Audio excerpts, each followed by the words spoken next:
Сәлеметсіңдер ме балалар? Ана тілі 1-ші сынып 86-шы сабақ. Заттың сынын білдіретін сөздер. 1-ші жаттығу мәтінді түсініп оқы. Біздің көшедегі мәшинелер. Біз білетін көлік түрі сан алуан. Солардың бірі жедел жәрдем. Онда дәрігер мейірбике болады. Тағы бір мәшинені ешкім тоқтатпайды. Бірақ бұл көлікті бірден танисың. Өрт сөндіргіш мәшинелер от сияқты қызыл. Мұнда өрт сөндірушілер отырады. Бұл мәшинелер тез жүреді. Себебі оларға өртті тездетіп сөндіру керек. Біздің көшеде мәшинелер өте көп. Әр қайсының өз ісі бар. Мәтін Балдырған журналынан алынған.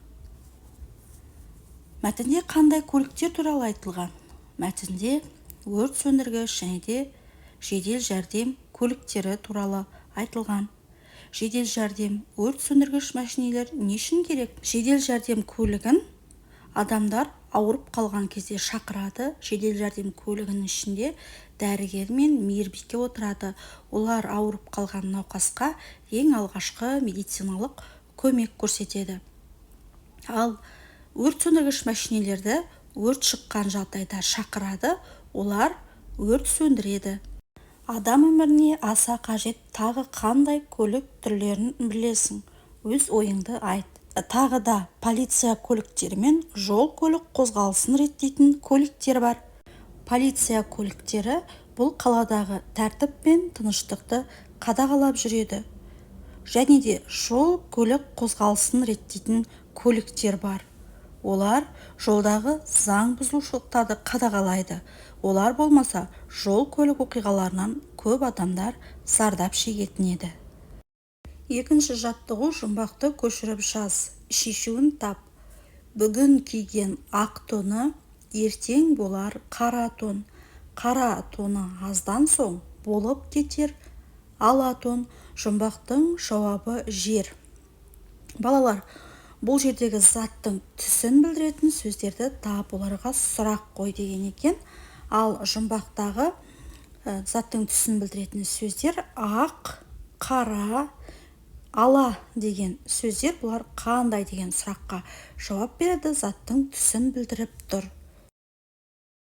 Келесі балалар 3-ші жаттығу берілген белгілері бойынша не екенін тауып жаз. Әдемі, түрлі түсті, бұл кемпір қосақ. Сақ, қорқақ, тез жүгіреді, бұл қоян.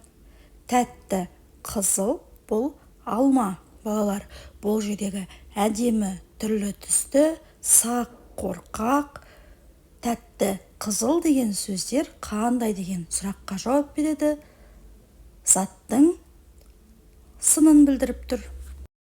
Ал балалар, осымен біздің бүгінгі сабағымыз аяқталды. Сендерге бұл сабақ түсінікті болды деген ойдамын. Видео ұнаса, видеоға лайк басып және де каналға тіркелуді ұмытпаңдар. Сол кезде алда шығатын сабақтарды бірінші болып көретін боласыңдар. Назарларыңа рахмет. Келесі сабақта кездескенше сау болыңдар.